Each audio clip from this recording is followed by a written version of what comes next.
반갑습니다. 여러분들의 투자가 행복했으면 좋겠습니다. 캐시메이커 문서진입니다. 네, 제가 이제 오늘 주말이라서 원래 영상이 없죠. 그리고 제가 이제 주말이라서 또 가족들이랑 제가 좀 워터파크를 갔었는데 이 워터파크 갔다 나오니까 세상이 좀 바뀌어 있는 느낌이 들더라고요. 지금 러시아에서 지금 쿠데타가 일어났습니다. 뭐 이것과 관련된 이야기는 이미 여러분들이 뭐 많이 다른 뭐 영상이나 아니면 뭐 뉴스들 언론을 통해서 많이 접하셨을 것 같아서 제가 뭐 따로 여기와 관련된 부분을 뭐더 언급드리지는 않겠습니다. 여러분들이 이 영상을 지금 제 영상을 궁금해하신 건 그래서 이게 시장에 어떤 영향을 미칠 것이냐, 그리고 그렇게 됐을 때 관련 종목들은 또 어떤 것이 있고 어떻게 움직일 것이냐라가 궁금하시지 않겠습니까? 그래서 빠르게 본론으로 들어가겠습니다. 다시 한번 이야기드리지만 이거는 어디까지나 제가 아직까지는 이 이슈가 어떻게 될지는 모르는 거죠. 그래서 그냥 빠르게 제가 간단하게 지금 현재 나와 있는 상황, 그리고 아직 시장 상황을 몰라요. 그래서 그냥 제가 개인적으로 느껴지는 이런 시나리오를 제가 예상해 본 거기 때문에 이건 절대적인 뭐 정답은 아니다라고 보시면 되고요. 러시아 쿠데타의 이슈를 완벽하게 분석한 영상이다라고 보기는 어렵습니다. 일단은 조금 가이드라인 참고만 한다라는 생각으로 좀 가볍게 좀 봐주시면 좋겠고요. 제가 상황이 흘러가는 걸 보고 조금 더 제가 좀 분석을 하고 나서 또 월요일이나 화요일 날 다시 이 관련해서 또 영상 올려드리도록 하겠습니다. 그리고 화요일은 또 제가 또 라이브를 하는 시간이니까 또 그때 또 조금 더 심층적으로 그때는 또 시장 또 어느 정도 반응도 제가 봤을 거니까 그까지는 해서 또 이야기 드리도록 할 테니까. 자, 그러면 일단은 어쨌든 이렇게 러시아가 지금 쿠데타가 났다. 그러면 이제 우리가 이제 예상해 볼 수 있는 시나리오는 어떤 것이냐라는 건데요. 일단 기본적으로 어, 바그너 그룹이 쿠데타에 성공할 경우입니다. 그러니까 여기서 쿠데타 성공은 지금 이제 푸틴의 그러니까 신변을 확보를 해서 결국에는 끌어내리는 거지 않습니까? 이 가능성, 이게 뭐 가능성이 얼마나 되냐 마냐는 모르겠습니다. 저는 이거에 대한 분석을 하려는 게 아니라 그러니까 지금 현재 예상 시나리오는 이거 세 개밖에 없으니까 요 세 개에 대해서 나왔을 때 시장이 어떻게 움직일 거냐, 요것만 이야기 드리겠습니다. 자, 쿠데타에 성공하면 어떻게 됐을까? 일단 기본적으로 지금 현재 바그너 그룹 자체는 쿠데타를 성공했을 때 명분이 필요하잖아요. 명분이 뭡니까? 그러니까 이 전쟁을 멈추겠다라는 거죠. 그게 명분이 있어야 되지 않겠습니까? 그냥 내가 왕이 되고 싶어, 내가 대통령이 되고 싶어, 러시아의 대통령이 되고 싶어서 쿠데타를 일으켰다라고 하면 서방의 지지를 못 받을 가능성이 높잖아요. 그렇기 때문에 명분이 중요하다. 결국에는 뭐 지금 이 바그너 그룹 쪽에서 수장도 이야기했잖아요. 전쟁을 끝내려고 한다라고 하는 거잖아요. 그렇기 때문에 이렇게 되면 러시아 우크라이나전은 종전이 된다라고 보시면 되고요. 이렇게 됐을 때 기본적으로 새로운 이 지도자를 뽑게 올리겠죠.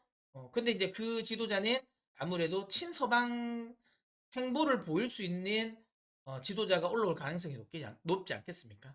만약 이렇게 됐을 때 서방 입장에서도 지금 서방은 푸틴이 러시아의 지도자로 남아있는 상황에서 우크라이나전이 종전되면 좀 애매한 상황이긴 할 거예요.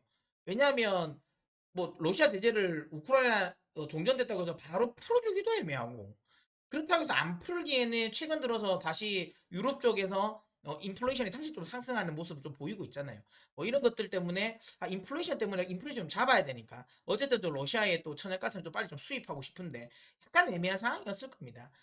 근데 어쨌든 이런 친서방 행보를 보이는 러시아 정권이 만약에 이 지도부를 앉게 된다면 에너지 가격은 확실하게 안정이 되겠죠. 왜냐하면 러시아 쪽에 경기를 어찌 보면 이제 이 푸틴은 아니잖아요. 그러다 보니까 그 푸틴에게 했던 러시아의 제재는 사실상 푸틴에 대한 제재였잖아요. 그런데 푸틴이 이제 어쨌든 물러났다면 결국에는 러시아에 대한 제재도 제가 보기엔 풀어줄 가능성이 높겠죠. 그렇게 됐을 때 아무래도 에너지 가격은 급격하게 하락하면서 에너지 가격 전체가 인플레이션에 대한 우려감을 낮추는 어, 기대감으로 좀 작용을 하겠죠. 이거는 시장이 굉장히 우호적인 역할이다라고 보시면 되고요. 그리고 나서 뭐가 나오겠습니까? 이게 제일 핵심이긴 할 거예요. 이렇게 되면 우크라이나 재건 이슈가 나올 겁니다. 제가 나중에 이거는 따로 영상을 하나 제가 인덱스하게 하나 만들어서 올려드리도록 하겠습니다. 예, 그리고 올려드리도록 하겠고, 그 다음에 뭐 제가 예전에 이제 뭐 라이브에서 잠깐 언급드렸던 유럽의 마샬 플랜 시즌 2가 나올 것이고 이게 어떻게 진행되고 그때 어떻게 수혜가 되는지 뭐 이것도 제가 한번 이야기를 드리겠습니다. 근데 이거는 지금 좀 짧게 저는 이제 급하게 어쨌든 이제 복장 보시면 아시겠지만 지금 워터파크에서 지금 바로 와가지고 바로 찍는 거라서 좀 지금 의상도 좀 그렇죠. 지금 집에서 찍는 거라서 좀 양해해 주십시오. 어쨌든 조금 더 인덱스한 영상은 제가 따로 조금 더 정리해서 제가 화요일이나 요때쯤 제가 언급을 드리도록 하겠고요. 어쨌든 우크라이나 재건 이슈가 부각될 가능성이 높습니다. 그렇기 때문에 이건 역시도 시장 입장에서는 긍정적인 재료죠. 왜냐하면 새로운 먹거리가 생기는 거잖아요. 시장에 먹거리가 생기는 거니까. 이벤트가 생기고 모멘텀이 생기는 거니까 이거는 전체적인 시장에 긍정적인 영향을 미칠 가능성이 높고 당연히 우크라이나 재건주 당연히 좋아질 가능성이 높겠죠. 제가 제 영상을 자주 보신 분 아시겠죠. 제가 이 세 가지 섹터를 계속 밀었잖아요. 배반의 시대다. 그러니까 배터리가 상반기에 좀 갈 거고 그 다음 나서는 반도체다. 그리고 거기에 제가 하나를 더 낀 게 뭐예요? 재건주라고 이야기. 종목은 제가 요 뒤 영상에서 바로 제가 뒤에 이야기 다 드리겠습니다. 자, 그렇게 나오겠죠. 요게 시나리오가 시장 입장에서 보면 저는 지금 현재는 분위기상은 요 시나리오가 가장 긍정적인 시나리오가 맞을 것 같습니다. 시장에서는 그러니까 시장이 판단하기에 이게 가장 긍정적일 거라고 생각되고 바그너 그룹이 쿠데타에 실패하는 거 뭐 이것도 가능성이 없지는 않아요. 맞죠? 그러니까 실패하면 어떻게 될까? 실패하면 시장이 큰 영향이 없습니다. 바뀌는 게 없잖아요.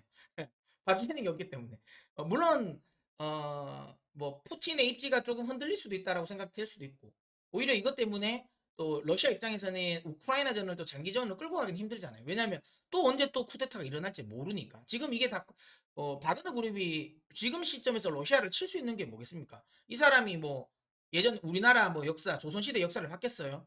그러니까 이성계의 위화도 회군을 보고 즉 위화도 회군을 했겠습니까? 그러진 않겠죠. 그러니까 아무래도 이 우크라이나전을 너무 길게 끌어버리면 또 한 번에 또 쿠데타가 나올 수 있겠다라는 생각을 하겠죠. 예, 그렇다면 제가 보기 이건 역시도 뭐 나쁘진 않을 것 같아요. 시장에 악영향을 미칠지는 않을 것 같습니다. 근데 뭐 전반적으로 봤을 때 큰 영향은 없지 않을까 이렇게 생각을 하고요. 자, 그 다음에 이제 이게 저는 개인적으로 좀 맞는데 별로인 시나리오인데 뭐냐면 이게 내전으로 확산해서 장기전 가는 거예요. 이게 지금 시장에서 이 시나리오가 가장 안 좋습니다. 원래 항상 시장은 불확실성을 싫어하거든요. 만약에 이렇게 돼버리면 이게 내전으로 확산이 돼버리면 에너지 수급이 불확실해져요. 러시아 정규군과 그 다음에 바그너 그룹 간에 어, 전략적 요충지를 차지하기 위해서 치열하게 싸우지 않겠습니까? 그 과정에서 에너지 수급은 당연히 어려울 수밖에 없을 거예요. 그 다음에 곡물 가격도 그래 되면 또 급등을 할 가능성이 높겠죠. 뭐 이런 것들이 전반적으로 해서 뭐 에너지라든지 원자재 가격이 요거는 제 생각에는 급등할 가능성이 없습니다. 이거는 사실 시장 입장에서는 그렇게 긍정적이진 않거든요. 예. 다만 이건 있겠죠. 어쨌든 내전으로 가면 러시아 입장에서는 그러니까 정규군 우크라이나에서 빼서 내전을 수습하려고 하지 않겠습니까? 그럼 이건 역시도 우크라이나 종전에 대한 이슈는 나옵니다. 이렇게 보니까 어떻게 해서든 우크라이나 종전 이슈는 다 나오겠네요. 이건 나올 것 같다는 생각 드네요. 아무튼 그렇게 나올 수 있고 이렇게 됐을 때 또 당연히 재건주는 이슈가 붙을 수밖에 없다라는 거. 다만 아까도 했지만 러시아의 어쨌든 불확실성이 커지기 때문에 금융시장 이걸 별로 좋아하지 않아요. 그렇다면 여기에 대한 또 변동성도 커질 수 있다라는 거죠.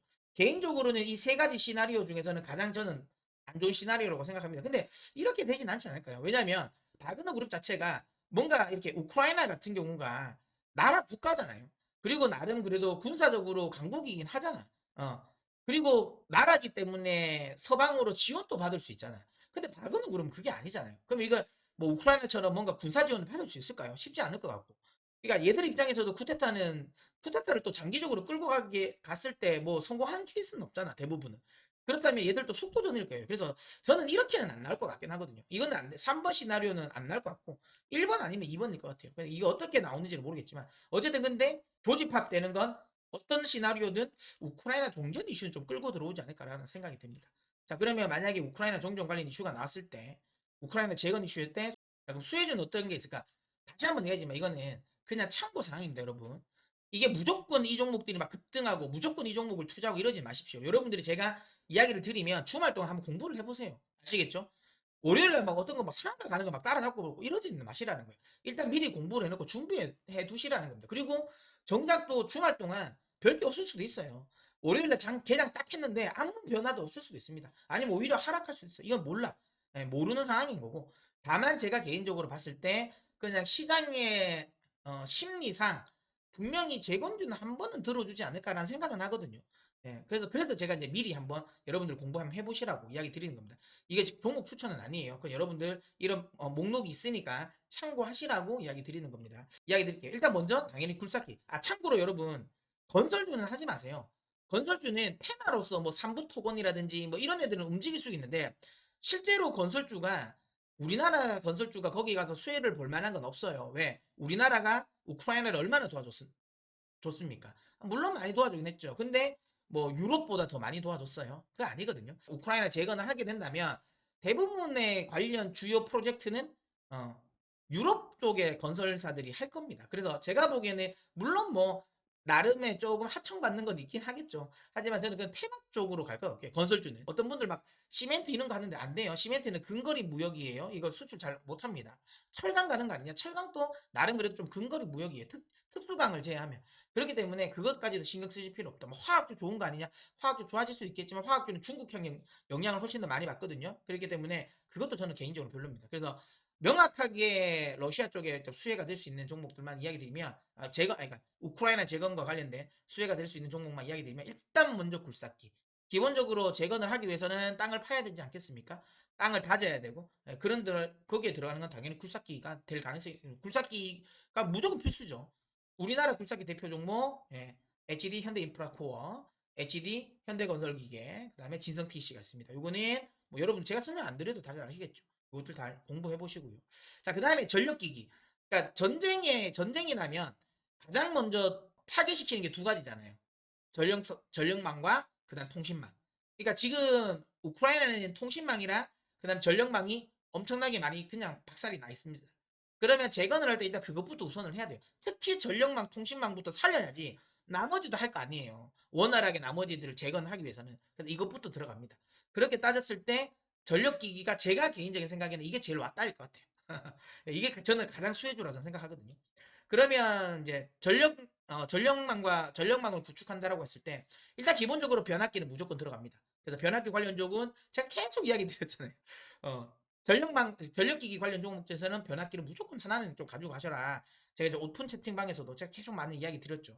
대표적인 종목입니다. 우리나라 1등 기업 초고압 변압기 1등 기업 HD 현대일렉트릭 이게 지금 일단 대장이라고 저는 생각을 하고요. 그 다음에는 효성중공업 이 2등이죠. 그 다음에 LS 일렉트릭 같은 경우는 초고압은 아니고요. 중소형 변압기를 생산을 하는데 중소형 변압기 역시도 많이 쓰일 겁니다. 많이 쓰일 거기 때문에 이건 역시도 수혜가 된다라고 보시면 되고 그 다음에 재롱전기 요건 역시도 수혜가 된다고 봅니다. 제가 원래 우크라이나전 말고 그냥 재건주를 원래 화요일 날 영상을 찍어서 제가 올리려고 자료도 다 준비를 했거든요. 나중에 한번 또 올려드리겠습니다. 그때 조금 더 설명을 드리긴 하지만 변압기 같은 경우는 최근에 미국의 슈퍼차저와 관련된 부분 있지 않습니까? 테슬라와 관련된 부분. 그것과 관련해서도 또 수혜가 될 수 있는 종목들이 많기 때문에 어쨌든 변압기 관련 종목들 한번 관심 가지시고요. 요게 재룡전기나 그다음에 LS 일렉트릭 같은 경우는 이제 중소형 변압기고요. 그다음 현대 일렉트릭과 그다음 효성중공업은 대형 일렉트릭 대형 중대형 변압기입니다. 그다음에 전선주입니다. 이것도 당연히 이것도 원초적으로 생각되겠죠. 어차피 전력망을 구축을 하기 다시 이제 이으려면 당연히 전선을 깔아야 될 거고 뭐 그런 관점에서 본다면 대한전선 그다음 LS 전선이 제일 좋긴 한데 LS 전선 상장이 안 돼 있으니까 LS 지주사 해야죠. 그다음에 일진전기 원래 일진전기는 원래는 중대형 변압기를 만들던 회사였어요. 근데 경쟁력이 없어졌죠. 그래서 사실상 이제는 변압기 매출은 그렇게 많지는 않습니다. 중대형 변압기 매출은. 그래서 대부분은 이제 그러니까 전선과 관련된 전력망과 관련된 부분의 매출이기 때문에 얘도 전선주로 봐야 돼요. 그래서 일진전기, 그다음에 LS, 그다음에 대한전선 이렇게 수혜가 될 것 같다라고 생각. 그 다음에 이제 그 밖에라고 이야기 드렸는데요. 이거 뭐냐면 이건 제 개인적인 그냥 전망입니다. 몰라 이게 성지가 됐으면 좋겠긴 한데 러시아의 매출이 많았던 애들. 그러니까 만약에 혹시라도 이건 쿠데타가 성공했을 때, 그러니까 러시아가 좀 안정을 찾을 때, 뭐 이때 이야기 드리는 거예요. 그랬을 때 기존의 러시아의 매출이 많은 회사들은 수혜가 되지 않을까라는 생각에 일단 오리온 아시죠? 초코파이 여전히 지금 러시아 우크라이나 사태임에도 불구하고 오리온이 러시아 쪽의 매출이 높습니다. 높기 때문에 오리온 제가 보기엔 수혜가 될 수 있다라고 보고 있고 롯데칠성 이거 모르셨을 수도 있는데 러시아에 꽤 많이 밀키스를 많이 팔았어요. 예. 그리고 밀키스 말고 레시피 있잖아요. 그 캔커피. 이것도 러시아에 굉장히 많이 팔았거든요. 그래서 롯데칠성 역시도 올라올 수 있다라고 보시면 되고. 자, 그 다음에 경동나비에 이거 보일러 회사입니다. 러시아의 80% 경동나비에 그러니까 러시아에서 완전 꽉 잡고 있습니다. 그러니까 이것 역시도 러시아 매출이 높기 때문에 이것도 만약에 러시아가 좀 안정을 찾게 된다면 관련 종목으로 뜰 가능성이 높다라는 거고. 그 다음에 하나는 이거는 뭐 최근에 너무 노골적으로 내가 우크라이나 재건과 관련된 부분으로 내가 작전을 하겠어라고 했던 종목이 있어요. 최근에 뭐다? 다산 네트워크스. 다산 네트워크스입니다. 근데 이런 거 보면 되게 신기한 게 다산 네트워크스가 우크라이나 재건이 뭐 아무 관계도 없었는데 얘가 그냥 생뚱맞게 갑자기 우크라이나 재건 이슈로 딱 들어오면서 급등을 시켰거든요. 그래서 요 생뚱맞게 갑자기 우크라이나 재건 관련 이슈로 최근에 뛰어오더라고요. 그래서 혹시라도 이건 뭐 이건 지금 이미 이제 시장에서는 러시아 그러니까 우크라이나 재건 이슈로 이미 확인이 되어 있는 종목이기 때문에 이것만 올라가면 다산 네트워크스 역시도 예, 움직일 수 있다라고 보시면 될 것 같습니다. 아무튼 그렇게 됐다라 이렇게 보시면 되고 다시 한번 여러분들이 강조드리지만 이거는 무조건 뭐 여러분들이 뭐 투자를 하셔라 라는 이야기는 아니고요. 여러분들이 지금 되게 궁금해 하실 것 같아서 우크라이나 재건주가 어떤 게 있는가 그래서 그런 분들에게 좀 도움이 되고 싶어서 제가 영상을 올려드리는 거고요. 종목은 여러분들이 다 공부를 해보십시오. 아시겠죠? 자, 계속 구독해 주셔서 보시면 제가 지속적으로 이 관련 영상을 올려드릴 테니까 예, 구독 꼭 한번 부탁드리도록 하겠습니다. 자 그러면 남은 주말 편하게 보내십시오.